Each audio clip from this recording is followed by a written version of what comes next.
আমি নফল সালাত যেমন ইশরাক, দোহা এবং আরো যেসব নামাজ আছে সেগুলো কখন কিভাবে আদায় করবে এ সম্পর্কে জানতে চাই। নফল নামাজ, বিশেষ করে ইশরাক, দোহা, তাহাজ্জুদ, এগুলোর টাইমিংটা কি? এ সম্পর্কে প্রথম কথা হলো যে ৫ ওয়াক্ত নামাজের পর, ফরজ নামাজের পর, ওয়াজিব নামাজের পর নফল নামাজগুলোর মধ্যে সবচেয়ে গুরুত্বপূর্ণ নফল নামাজ কোনটা? তাহাজ্জুদ। তাহাজ্জুদের চেয়ে গুরুত্বপূর্ণ কোনো নফল নামাজ আর হতে পারে না। তো এই জন্য তাহাজ্জুদটা আমাদের পড়ার চেষ্টা করা দরকার। এটার টাইমটা শুরু হয় এশার নামাজের পর থেকে, শেষ হয় কখন? ফজরের ওয়াক্ত হওয়ার আগ পর্যন্ত। এই জন্য আমাদের কাজ হবে ভোর রাতে উঠে তাহাজ্জুদ পড়া, সেটা সবচেয়ে উত্তম। সে যদি না পারেন তো অন্তত তাহাজ্জুদের নিয়তে, কিয়ামুল লাইলের নিয়তে রাতে শোয়ার আগে 2 রাকাত 4 রাকাত নামাজ পড়লেও সেটা তাহাজ্জুদের মধ্যে গণ্য হবে। যদিও তাহাজ্জুদের সবচেয়ে ভ্যালুয়েবল টাইম হলো ভোর রাত। আর তাহাজ্জুদের পর দ্বিতীয় সর্বোচ্চ গুরুত্বপূর্ণ নফল নামাজ হলো চাষতের নামাজ, সালাতুদ দোহা যেটাকে বলা হয়। নবী করিম সাল্লাল্লাহু আলাইহি সাল্লাম বেশ অনেক সাহাবীকে ওসিয়ত করেছেন তারা যেন সালাতুদ দোহা আদায় করেন। এটার টাইমিংটা কখন? এটার টাইমিংটা হলো সূর্য যখন বাঁশ গাছ যতটা উচ্চতা হয় এই টাইপের উচ্চতে উঠে যায়, আনুমানিক সকাল 9টা, 8টা, 9টা। 8টা 9টা অবশ্য এক এক সিজনে 8টা 9টা, যেমন এই সময়টাতে, গরমের সময়টাতে বাংলাদেশে 8টা 9টা মানে সূর্য তেতে যায়।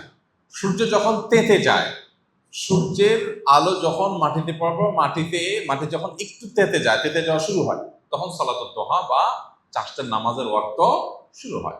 অথবা আপনি সেই সময় 4 রাকাত বা 8 রাকাত নামাজ, বেশি পারলে 8 রাকাত, আর কম পড়লে 4 রাকাত অপশন আছে, 4 রাকাত পড়লেও হবে। আর 8 রাকাত পড়তে পারলে আরো ভালো হয়। সালাতুদ দোহা বা চাষতের নামাজ পড়বেন।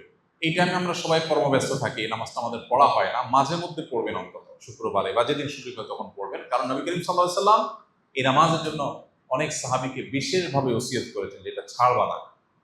আমাদের শরীরের প্রত্যেকটা জোড়ার তরফ থেকে সাদাকা আছে। প্রত্যেকটা জোড়ার আল্লাহ তাআলা অনেকগুলো জোড়া আমার বডিতে দিয়ে রেখেছেন। এই জোড়াটা যদি আল্লাহ না দিতেন তো আমার চলাফেরা কঠিন হয়ে যেত। আমার বডিতে আল্লাহর অজস্র নেয়ামত আছে। এই নেয়ামতগুলোর শুকরিয়া আদায় হয়ে যায় সালাতুদ দোহার মাধ্যমে। এই জন্য সালাতুদ দোহা মাঝে মধ্যে পড়বো আমরা। 3 নম্বর সালাতুল ইশরাক। এটার টাইমিংটা হলো সূর্য ওঠার আনুমানিক 15-20 মিনিট পর থেকে। সূর্য ওঠার পরপর, একদম সূর্য ওঠার ঠিক 15-20 মিনিট এই টাইমটা নামাজ পড়া যাবে না। তারপরে সালাতুল ইশরাকের নামাজ আমরা পড়বো। আর এরও 1-2 ঘন্টা পর যখন সূর্য তেতে যায় তখন আমরা সালাতুল দোহা বা চাষতের নামাজ পড়বো। যদিও অনেক ওলামাদের মধ্যে দোহা, চাঁদ আর ইশরাক একই নামাজ, যেমন সৌদি আরব ওলামা ইকরাম অনেকের মধ্যে এটা, কিন্তু হাদিসগুলোর দিকে তাকালে দুই নামাজই মনে হয় এবং সেটাই অধিক গ্রহণযোগ্য। তো সালাতুল ইশরাক, সালাতুল দোহা এবং সালাতুল তাহাজ্জুদ, এই 3টা নফল নামাজ আমরা নিয়মিত পড়বো। এর বাইরে আরো বহু নফল নামাজ আছে। মসজিদের বারান্দায় নামাজ পড়ার সময় সামনে থাকা থাই গ্লাসের দরজা বা পার্টিশনকে কি সূত্রা হিসেবে ব্যবহার করা যাবে? গ্লাসের উপর দিয়ে মুসল্লিগণ যাতায়াত করলে কি নামাজের ক্ষতি হবে কিনা? ভাই, নামাজে যখন আমরা দাঁড়াবো একাকী বা জামাতে, সেক্ষেত্রে আমাদের সামনে দিয়ে মানুষ যাতে চলাচল করতে অসুবিধা তৈরি না হয় সেভাবে আমরা নামাজে দাঁড়াবো। অর্থাৎ এমনভাবে নামাজে দাঁড়াবো যে আমি যেখানে দাঁড়াবো সেখানে সামনে ওয়াল আছে, তাহলে কারো হাঁটা চলার ব্যাপার নেই। অথবা একটা পিলার, এটাকে সামনে রেখে নামাজে দাঁড়াবো, তাহলে পিলারের অপর দিক থেকে মানুষ, পিলারের পর থেকে মানুষ হাঁটা চলা করতে পারবে। এমন জায়গায় নামাজে দাঁড়ানো উচিত না যেই জায়গায় নামাজে দাঁড়ালে মানুষের হাঁটা চলায় অসুবিধা হবে। ধরুন আপনি মসজিদের মাঝখানে এখানে দাঁড়ায় গেলেন, দাঁড়ায় আল্লাহু আকবার নামাজ শুরু করে দিলেন। এখন পুরো মসজিদে মানুষ এই পাশ থেকে ওই পাশে যাওয়ার দরকার হবে, তাদের অসুবিধা হবে। এই জন্য যে দাঁড়াবে তার দায়িত্ব হলো ওয়ালকে সামনে রেখে, পিলারকে সামনে রেখে, কোনো কিছুকে সামনে রেখে দাঁড়াবে যাতে মানুষের পথে চলাচলের কোনো অসুবিধা না হয়।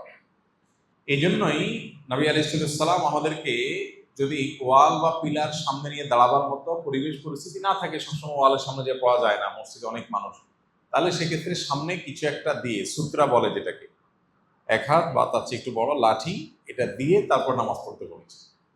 তো আমরা লাঠি বা এই জাতীয় কোনো কিছু দিয়ে নামাজ পড়বো যাতে করে ওইটার বাহিরের সাইডে দিয়ে মানুষ চলাচল করতে পারে এবং নামাজের মনোযোগ যাতে নষ্ট না হয়। নামাজি ব্যক্তির সামনে দিয়ে হাঁটা চলা নিষিদ্ধ। যারা হাঁটা চলা করবে তারা গুনাহগার হবে। তো যাতে অন্য কেউ আমার কারণে গুনাহগার না হয় সেটা আমাকে খেয়াল রাখতে হবে। আবার একই সাথে নামাজি ব্যক্তির ঠিক কাছাকাছি সামনে দিয়ে হাঁটলে তার নামাজে মনোযোগটা নষ্ট হবে। এই জন্য সূত্রা দিয়ে রাখবে যাতে সূত্রার বাহিরের সাইড দিয়ে মানুষ হাঁটাচলা করে এবং তার মনোযোগ নষ্ট না হয়। এখানে যেটা জানতে চেয়েছেন যে বারান্দা নামাজ পড়ছেন, সামনে গ্লাস আছে, গ্লাসের পার্টিশন আছে, তাহলে এটা সূত্রার কাজ দিবে কিনা? উত্তর হলো হ্যাঁ, দিবি। কারণ এটাও পার্টিশনই, গ্লাস থাকলেও সেটা কি পার্টিশন। তবে স্বচ্ছ গ্লাস থাকলে যদি অপর প্রান্তে সবকিছু দেখা যায়, তো সেক্ষেত্রে নামাজি ব্যক্তি তার নজরকে সেজদার দিকে, সেজদার জায়গার মধ্যে সীমাবদ্ধ রাখবে, যাতে করে সামনে সোজাসুজি নজর না যায়।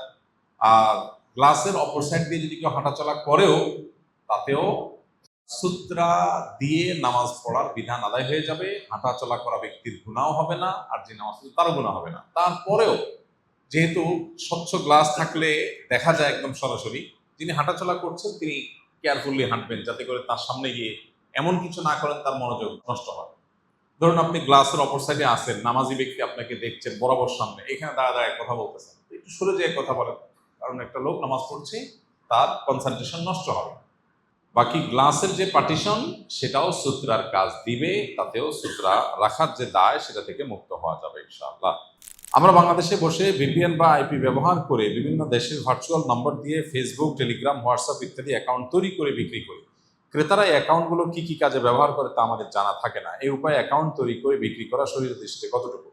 মৌলিকভাবে কোনো অ্যাকাউন্ট ওপেন করতে গিয়ে আপনার পরিশ্রম হয়েছে, কষ্ট হয়েছে, সেটা আপনি করেছেন, করে বিক্রি করেছেন, এটা মৌলিকভাবে কোনো নাজায়েজ কাজ না। আমাদের দেশে অনেক ছোট ছোট আপনার ইন্টারনেট সার্ভিসের সেবা দেওয়ার দোকানগুলো আছে গ্রামে গঞ্জে, তারা দেখা যায় এরকম ছোটখাটো কোনো দোকান এর মাধ্যমে অ্যাকাউন্ট ওপেন করে দেয়। 10 মিনিট 20 মিনিট লাগলো, আমি একটা ইমেল ক্রিয়েট করলাম, একটা ফেসবুক আইডি ক্রিয়েট করলাম, আমার পরিশ্রম গেল, নেট গেল, আমি তার জন্য বিনিময় নিলাম, যৌক্তিক এবং গ্রহণযোগ্য বিনিময় নিলাম, এটা নাজায়েজ কোনো কাজ না।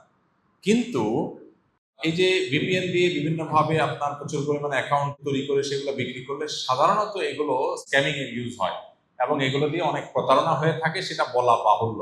যদি আপনি সেটা মোটামুটি পরিষ্কার থাকেন এবং আপনি জানেন যে এই অ্যাকাউন্টগুলো বিভিন্ন অন্যায় কাজে ব্যবহার হয়, তাহলে সেক্ষেত্রে সেটা বেচা কিনা জায়েজ হবে না। আপনি যদি জানেন যে এটা এই কাজেই ব্যবহার হবে, তাহলে সেটা করা আপনার জন্য জায়েজ হবে না, অন্যথায় এটা জায়েজ হতে পারে।